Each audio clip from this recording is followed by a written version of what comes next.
Mr. Speaker, the Pope of the Holy See.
Members of Congress, I have the high privilege and distinct honor of presenting to you Pope Francis of the Holy See.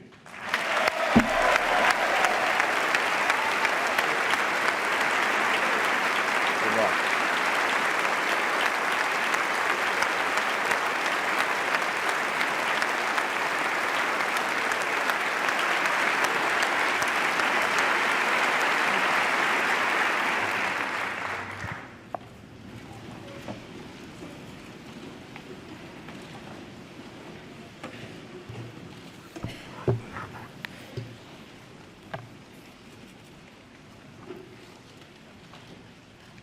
Mr. Vice President,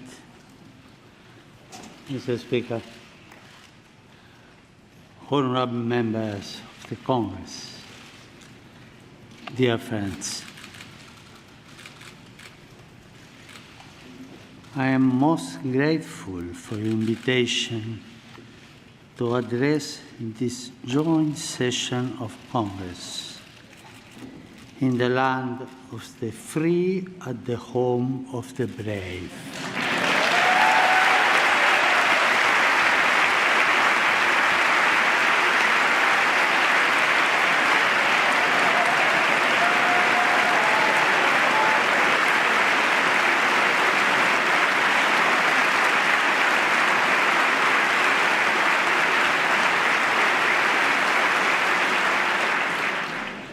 I would like to think that the reason for this is that I too am a son of this great continent from which we have all received so much and toward which we share a common responsibility.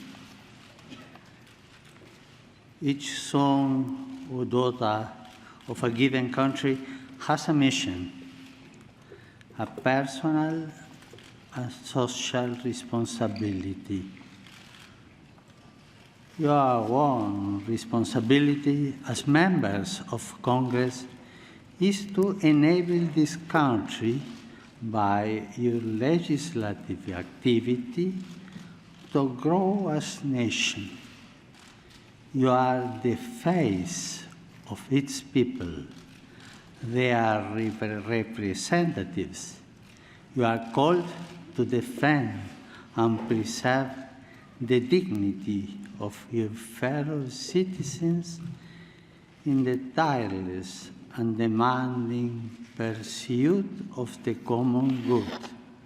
For this is the chief aim of all politics. A political society endures when it seeks as a vocation to satisfy common needs by stimulating the growth of all its members, especially those in situations of greater vulnerability or risk. Legislative activity is always based on the care for the people. To this, you have been invited, called, and convened by those who elect you. Yours is a work which makes me reflect in two ways on the figure of Moses. On the one hand, the patriarch and lawgiver of the people of Israel symbolizes the need of people to keep alive their sense of unity by means of just legislation. On the other, the figure of Moses leads us directly to God and thus to the transcendent dignity of the human being.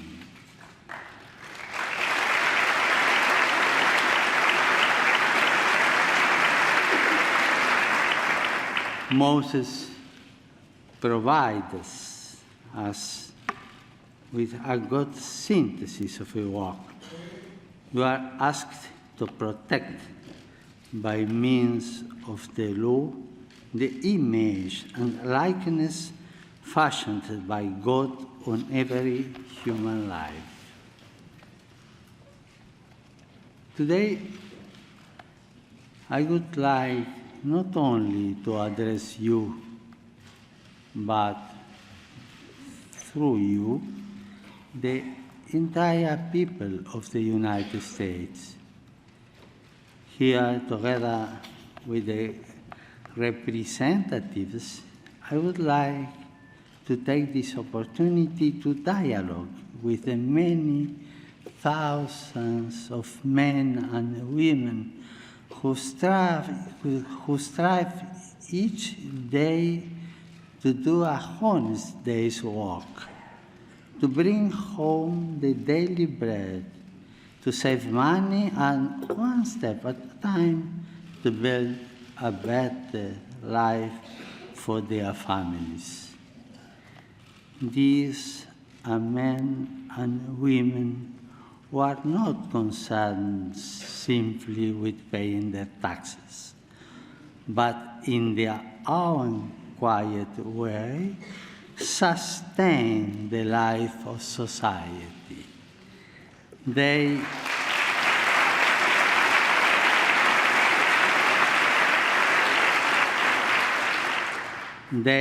generate solidarity by their actions, and they create organizations which offer a helping hand to those most in need.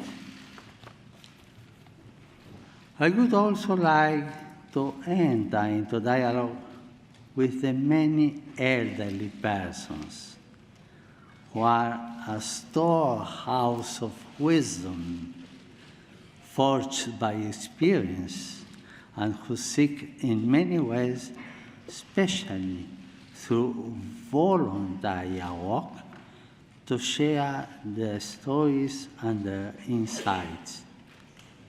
I know that many of them are retired, but still active. They keep working to build up this land. I also want to dialogue with all those young people who are working to realize their great and noble aspirations, who are not led astray by facile proposals, and who face difficult situations, often as a result of immaturity on the part of many adults. I wish to dialogue with all of you, and I would like to do so through the historical memory of your people. My visit takes place at a time when men and women of goodwill are marking the anniversaries of several great Americans. The complexities of history and the reality of human weakness notwithstanding, these men and women, for all their many differences and limitations, were able, by hard work and self-sacrifice, some at the cost of their lives, to build a better future. They shaped fundamental values which endure forever in the spirit of the American people. A people with this spirit can live through many crises, tensions, and conflicts, while always finding the resources to move forward and to do so with dignity. These men and women offer us a way of seeing and interpreting reality. In honoring their memory, we are inspired even amid conflicts and in the here and now of each day to draw upon our deepest cultural reserve. I would like to mention 4 of these Americans: Abraham Lincoln, Martin Luther King, Dorothy Day, and Thomas Merton.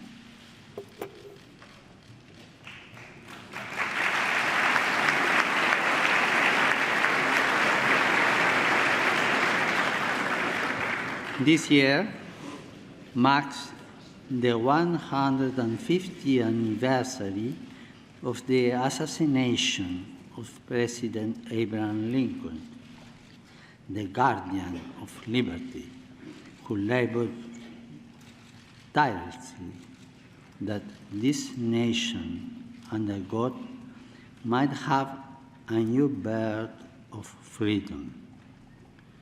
Building a future of freedom requires love of the common good and cooperation in a spirit of subsidiarity and solidarity.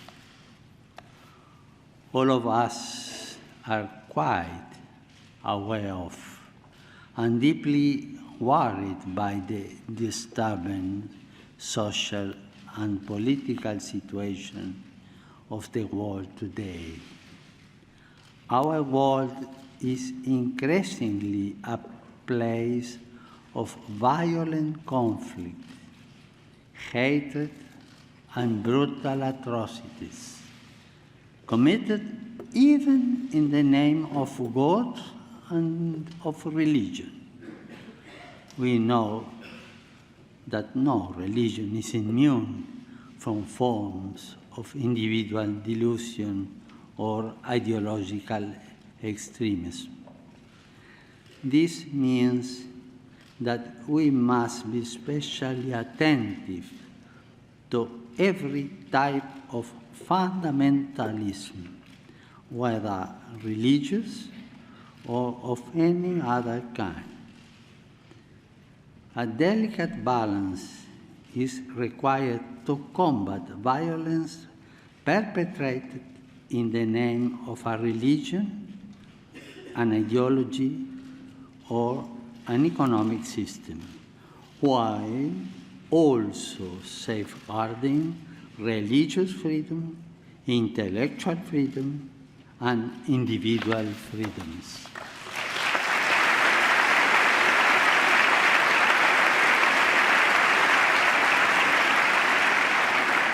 But there is another temptation which we must especially guard against.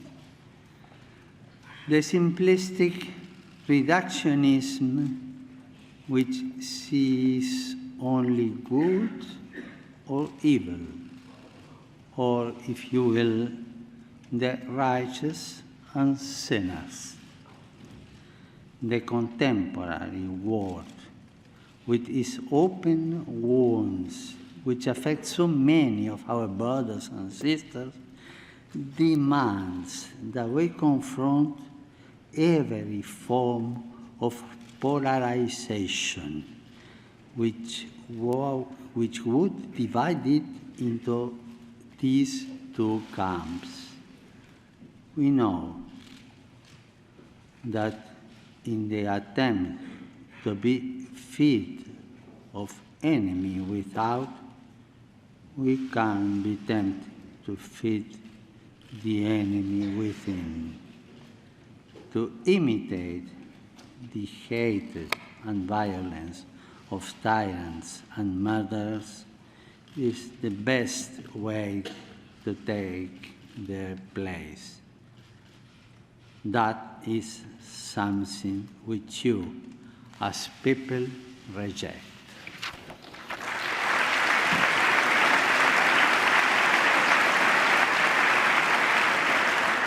Our response must instead be one of hope and healing, of peace and justice. We are asked to summon the courage and the intelligence to resolve today's many geopolitical and economic crises. Even in the developed world, the effects of unjust structures and actions are all too apparent. Our efforts must aim at restoring hope, righting wrongs, maintaining commitments, and thus promoting the well-being of individuals and of peoples. We must move forward together as one in a renewed spirit of fraternity and solidarity, cooperating generously for the common good.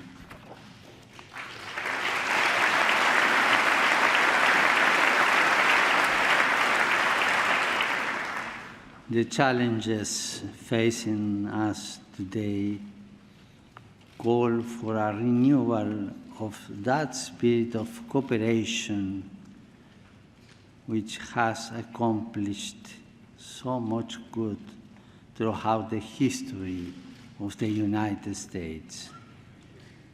The complexity, the gravity, and the urgency of these challenges demand that we pool our resources and talents and resolve to support one another with respect for our differences and our convictions of conscience.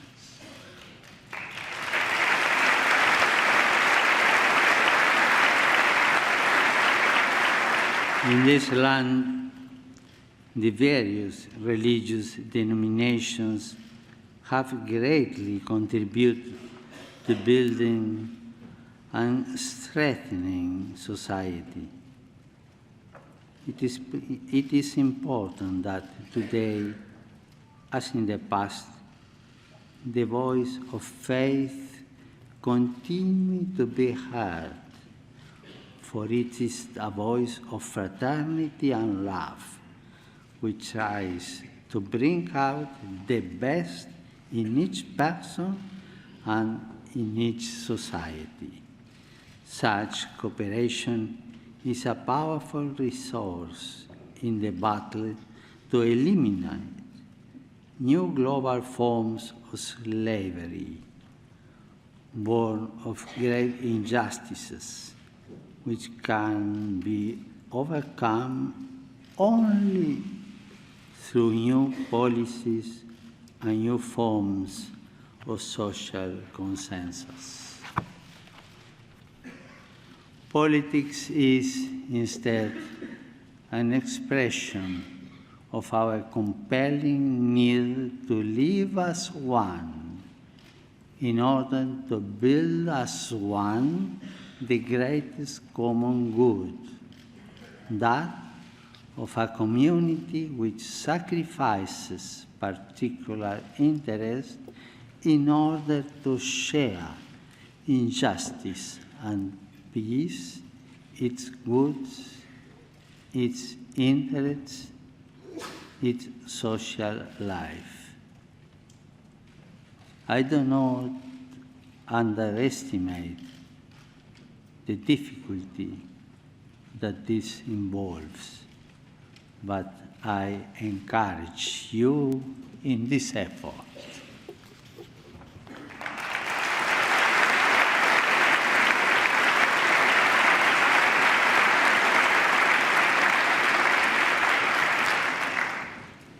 Here too, I think of the march which Martin Luther King led from Selma to Montgomery 50 years ago as part of the campaign to fulfill his dream of full civil and political rights for African Americans.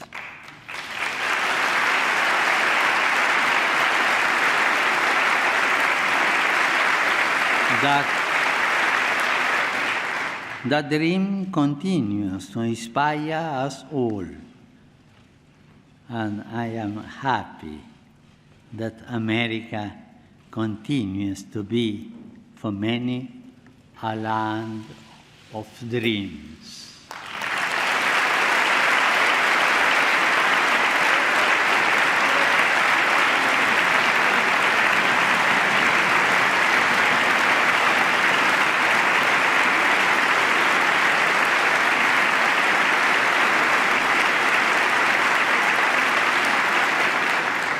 Dreams which lead to action, to participation, to commitment. Dreams which awaken what is deepest and truest in the life of the people. In recent centuries, millions of people came to this land to pursue the dream of building a future in freedom. We, the people of this continent, are not fearful of foreigners, because most of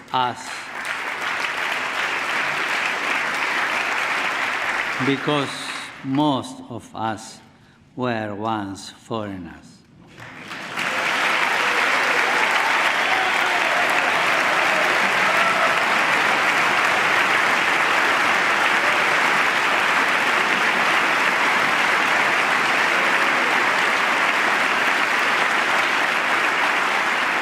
I say this to you as the son of immigrants, knowing that so many of you are also descendants from immigrants.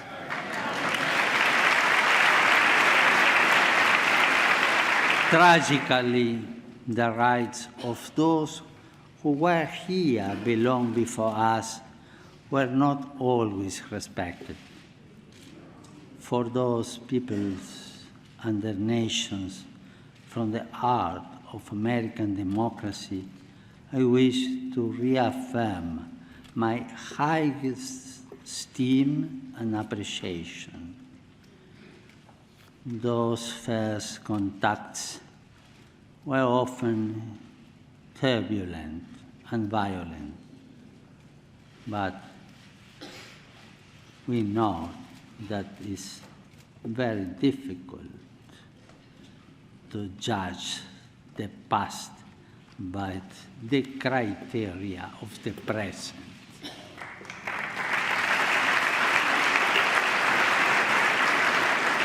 Nonetheless, when the stranger in our midst appeals to us, we must not repeat the sins and the errors of the past.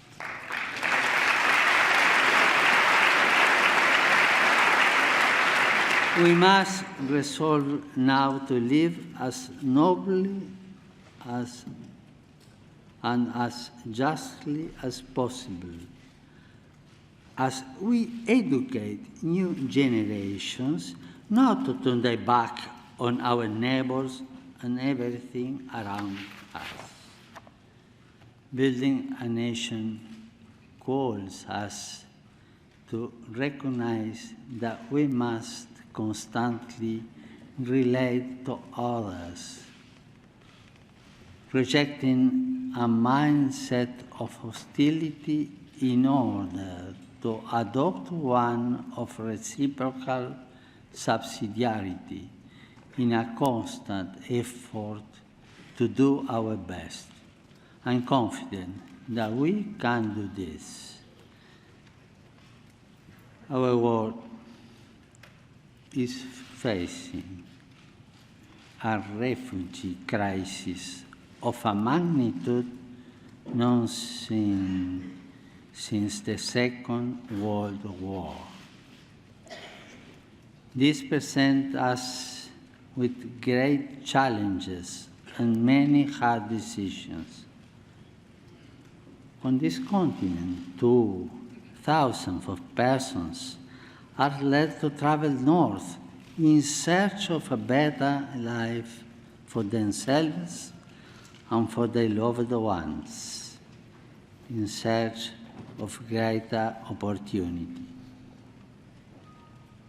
It is not what we want for our own children.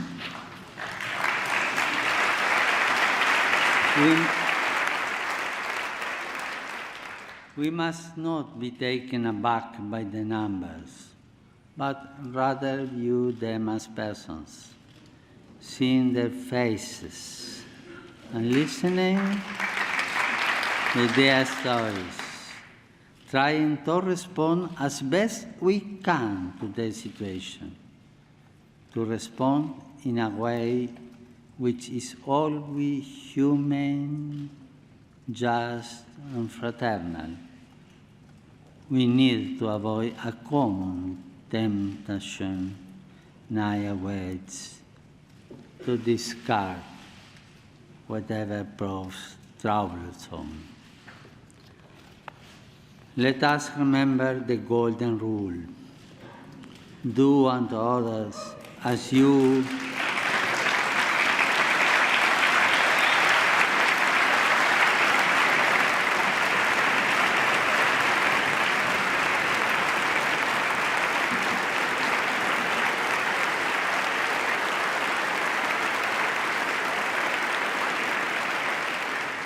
do unto others as you will have them do unto you. This rule points us in a clear direction. Let us treat others with the same passion and compassion with which we want to be treated. Let us seek for others the same possibilities which we seek for ourselves. Let us help others to grow as we would like to be helped ourselves. In a word, If we want security, let us give security. If we want life, let us give life. If we want opportunities, let us provide these opportunities. The yardstick we use for others will be the yardstick which time uses for us.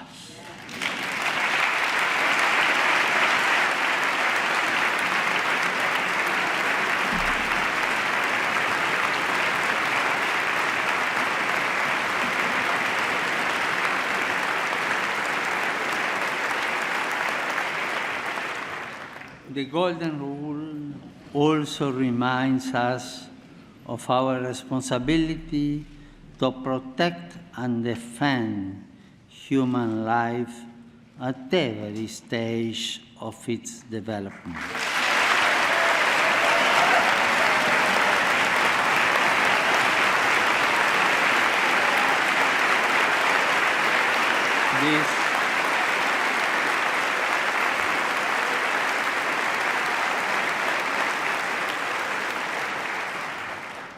This conviction has led me from the beginning of my ministry to advocate at different levels the global abolition of the death penalty.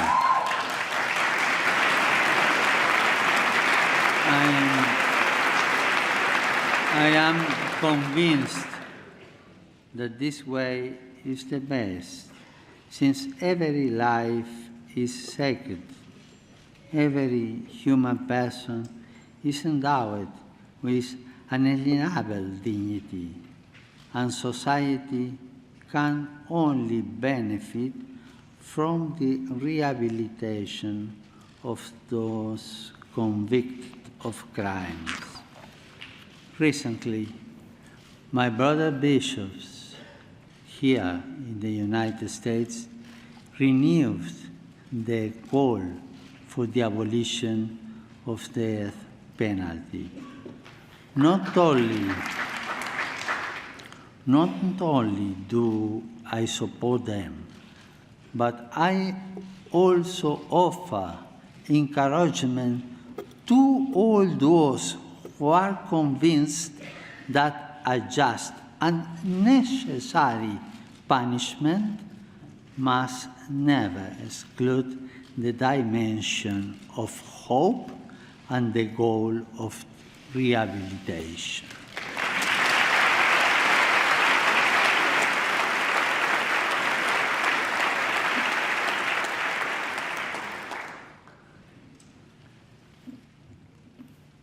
In these times, when social concerns are so important, I cannot fail to mention the servant of God, Dorothy Day, who founded the Catholic Worker Movement. Her social activism, her passion for justice and for the cause of the oppressed were inspired by the gospel, her faith, and the example of the saints. How much progress has been made in this area in so many parts of the world?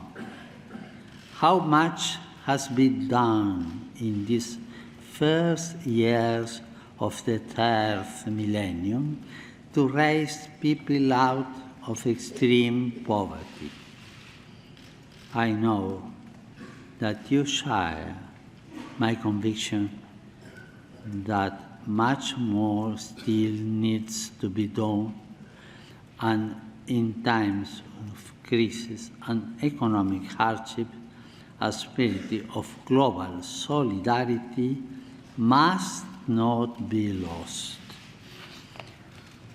At the same time, I would encourage you to keep in mind all those people around us who are trapped in a cycle of poverty. They too need to be given hope. The fight against poverty and hunger must be fought constantly and on many fronts, especially in its causes. I know that many Americans today, as in the past, are working to deal with this problem. It goes without saying that part of this great effort is the creation and distribution of wealth. The right use of natural resources, the proper application of technology, and the harnessing of the spirit of enterprise are essential elements of an economy which seeks to be modern, inclusive, and sustainable.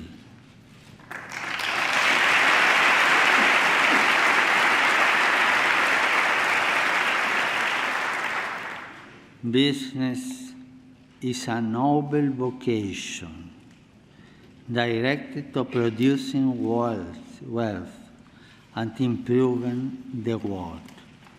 It can be a fruitful source of prosperity from the area in which it operates, especially if it sees the creation of jobs as an essential part of its service to the common good.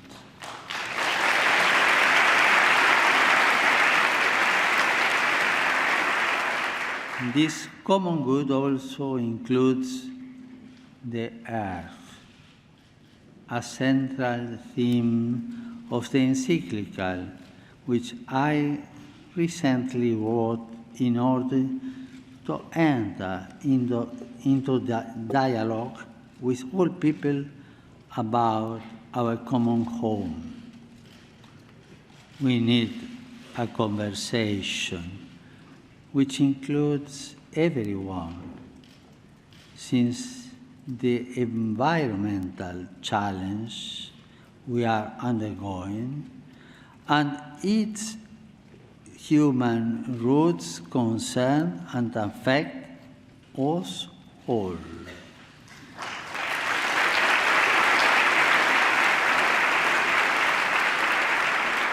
In Laudato Si, I call for a courageous and responsible effort to redirect our steps and to avert the most serious effects of the environmental deterioration caused by human activity. I'm convinced that we can make a difference, I'm sure. And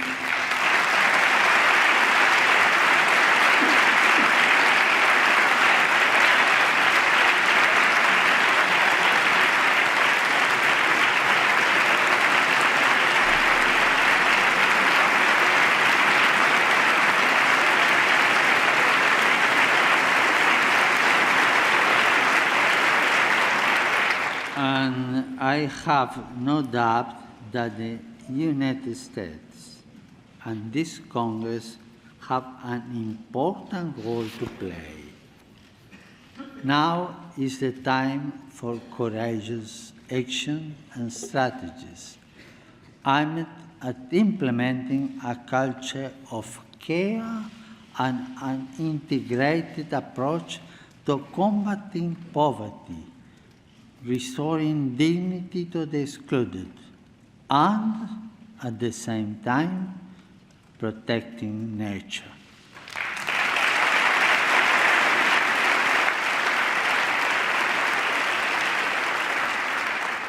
We have the freedom needed to limit and direct technology, to devise intelligent ways of developing and limiting our power, and to put technology at the service of another type of progress, one which is here, more human, more social, more integral.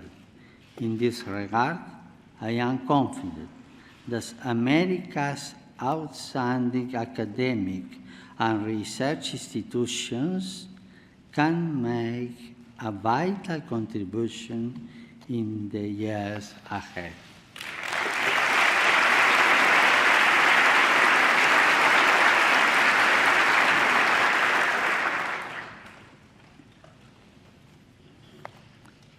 A century ago, at the beginning of the Great War, which Pope Benedict XV termed a pointless slaughter, another notable American was born, the Cistercian monk Thomas Merton. He remains a source of a spiritual inspiration and guide for many people. In his autobiography, Merton wrote, "I came into the world free by nature, in the image of God. I was, nevertheless, the prisoner of my own violence and my own selfishness, in the image of the world into which I was born. That world was the picture of hell, full of men like myself, loving God and yet hating Him, born to love Him, living instead in fear of hopeless self-contradictory hungers." Merton was, above all, a man of prayer, a thinker who challenged the certitudes of this time and opened new horizons for souls and for the Church. He was also a man of dialogue, a promoter of peace between peoples and religions. From this perspective of dialogue, I would like to recognize the efforts made in recent months to help overcome historic differences linked to painful episodes of the past. It is my duty to build bridges and to help all men and women in any way possible to do the same. When countries which have been at odds resume the path of the dialogue, a dialogue which may have been interrupted for the most legitimate of reasons, new opportunities open up for all.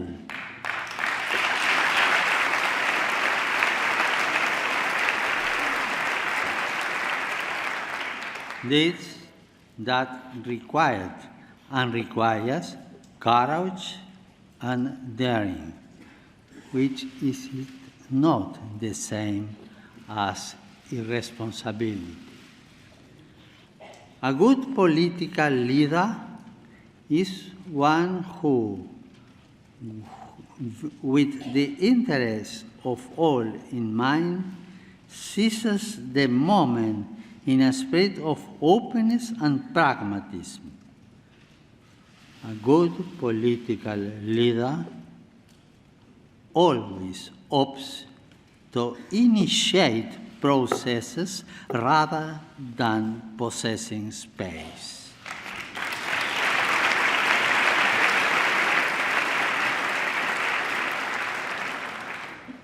being at the service of dialogue and peace also means being truly determined to minimize and in the long term to end the many armed conflicts throughout our world.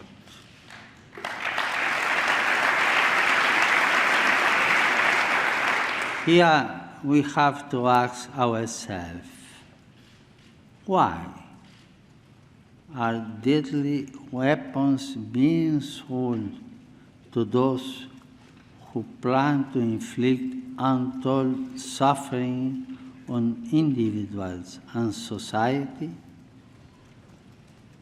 Sadly, the answer, as we all know, is simply for money.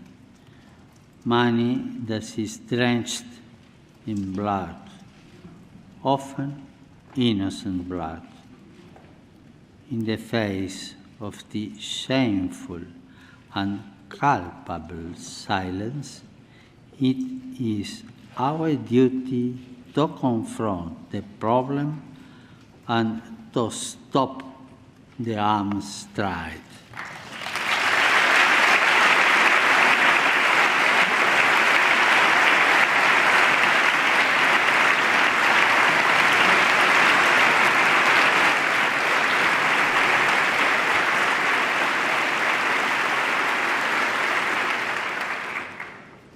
Three sons and one daughter of this land, 4 individuals of 4 dreams.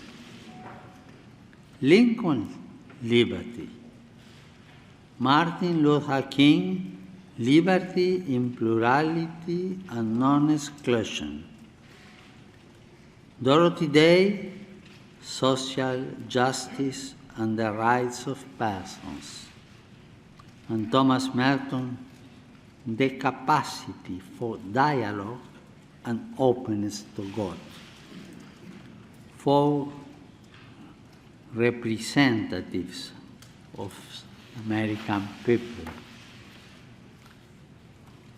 I will end my visit to your country in Philadelphia, where I will take part in the World Meeting of Families. It is my wish that throughout my visit, the family should be a recurrent theme. How essential the family has been to the building of this country.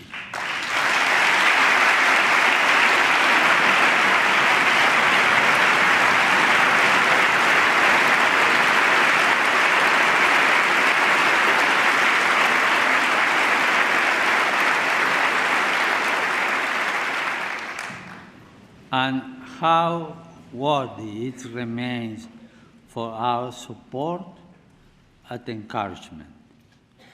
Yet, I cannot hide my concern for the family, which is threatened, perhaps as never before, from within and without. Fundamental relations are being called into question, as is the very basis of marriage and the family.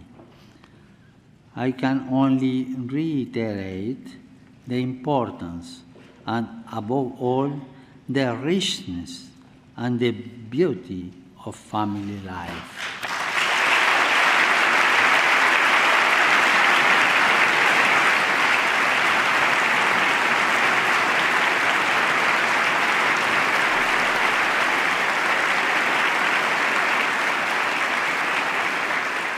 In particular, I would like to call attention to those family members who are the most vulnerable, the young. For many of them, a future filled with countless possibilities beckons. Yet so many others seem disoriented and aimless, trapped in a hopeless maze of violence abuse, and despair. Their problems are our problems.